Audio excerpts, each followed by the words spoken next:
Good evening, everyone. It is Monday, May 12th. Hopefully, you've all been well. I haven't made a video in a few weeks just because I've been on and off sick for the last few weeks. I was going to make one this past weekend, but I just had this huge allergy attack and it was pretty awful. But yeah, I've been missing you guys and I wanted to make another video. Today, I wanted to make a video based on evaluating your established patterns in life. And typically, what I'm thinking about this is these are types of different thought patterns. Now, these can be both positive or negative, but these are just kind of reaffirmed beliefs that we've established in ourselves. When I was reflecting on this, I was thinking back to my own life and, when I was a kid, right? And a popular one, I guess, for a lot of people, especially young men, is body types, right? So, as a kid growing up, let me just tell you, I had no issues at all putting on weight.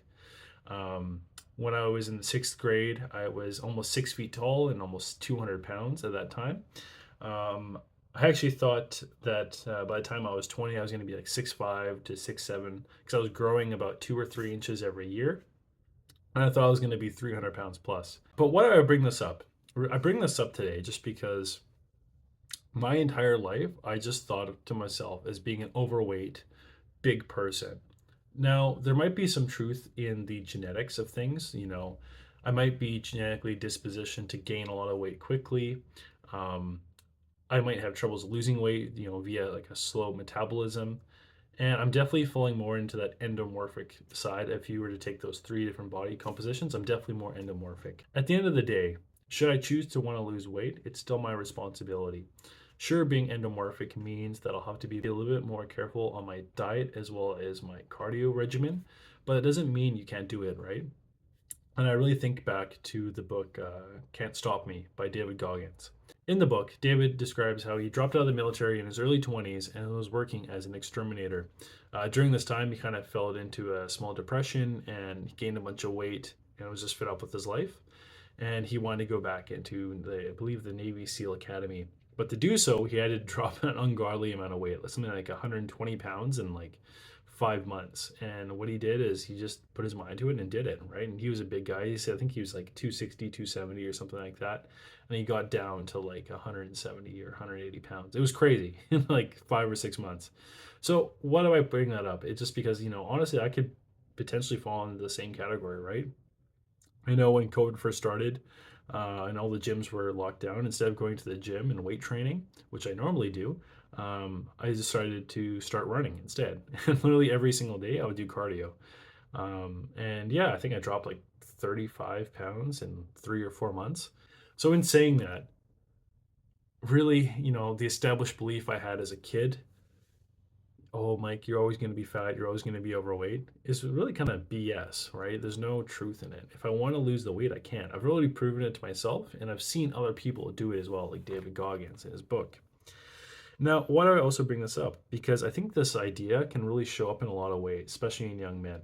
Um, you know, Sometimes people might think, growing up, they were a bad student. Maybe you were a boy and you're always really active on the playground and really active in PE class, but when it came to English literature, you're just drifting off and, oh my God, this is so boring. And because of that, you maybe get bad grades. Maybe you fail an assignment or fail a course. And you think to yourself, oh my God, I must be stupid.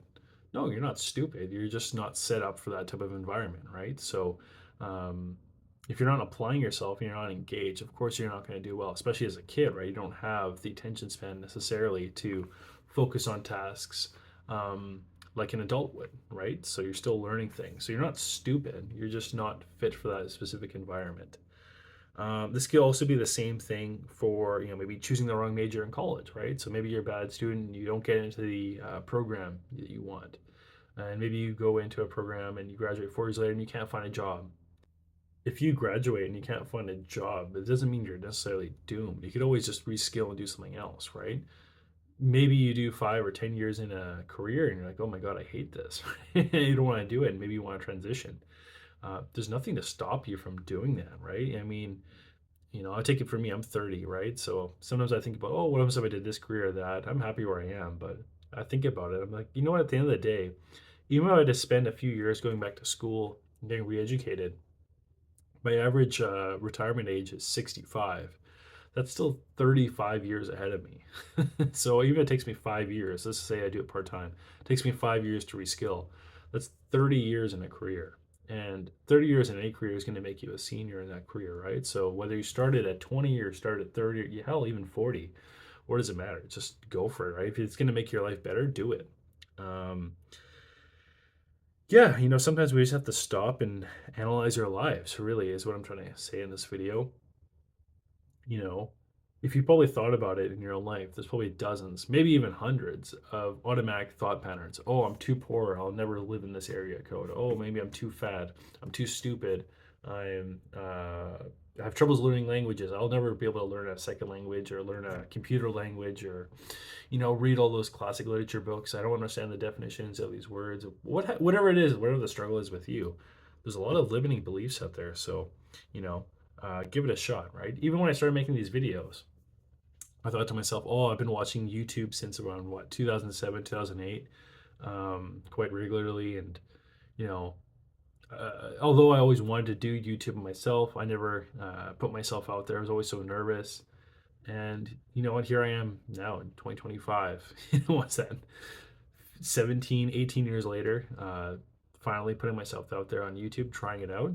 And if it works, it works. If it doesn't, yeah, whatever. It's no harm, no foul, right, for me. So put yourself out there, challenge the beliefs, and for me, maybe in the YouTube comment, that's saying, yeah, I can be a YouTuber. Yeah, I can be a content creator. It doesn't really matter if it's successful or not. It's just me putting it out there. And if I can help a few people along the way, that's all that matters.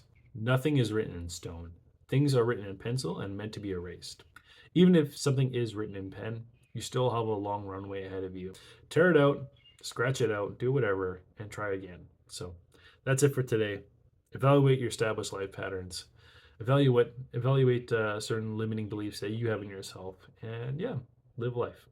So that's it for today. It's Mikey. See ya. Bye.